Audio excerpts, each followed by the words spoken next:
നമ്മുടെ പാടത്ത് വിളഞ്ഞ പുന്നല്ലേ രീതി ചോറ ഇത്. വിളമ്പട്ടെ. വേഗം കഴിക്കു ചേട്ടാ, ഇപ്പൊ തിരിച്ചാലേ വൈകിട്ട് വീട്ടിലെത്തൂ. നാളെ ഓഫീസിൽ പോകണ്ടല്ലേ? ഇപ്പൊ പോവേ, നല്ല കഥയായി. ഇവിടെ ആദ്യമായി വന്നിട്ട്. അത് ശരിയാ, മുത്തശ്ശി നിർബന്ധിച്ചാ നമുക്ക് എന്ത് ചെയ്യാൻ പറ്റും? ചേട്ടൻ ഇനി ഒരു ദിവസം പോലും ലീവില്ല എന്നുള്ളത് മറന്നുപോയോ? എനിക്ക് എന്റെ ജോലിയേക്കാൾ വലുത് എന്റെ മുത്തശ്ശിയാ. എന്ത് പറഞ്ഞാലും ശരി, ഇന്നൊരു ദിവസത്തേക്ക് നിങ്ങൾ എവിടുന്ന് വിടുന്ന പ്രശ്നമില്ല.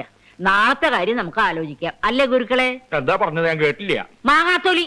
അതിനിപ്പോ ഞാൻ എവിടെ പോവാനാ? ഉപ്പ് വാങ്ങാ മതിയോ? ഉണ്ണി, ആ സാമ്പാറിന്റെ മണം ശരിയല്ലല്ലോ. ലേശം കായം കൂടി ആവാം. മണം കൊണ്ട് അറിയാൻ പറ്റുമോ? കൊണമറിയാൻ രുചിച്ചു നോക്കണ്ട, മണം കിട്ടിയാ മതി. തൊട്ടു നക്കി പോയാ പിന്നെ അത് എച്ചിലായി പോയി.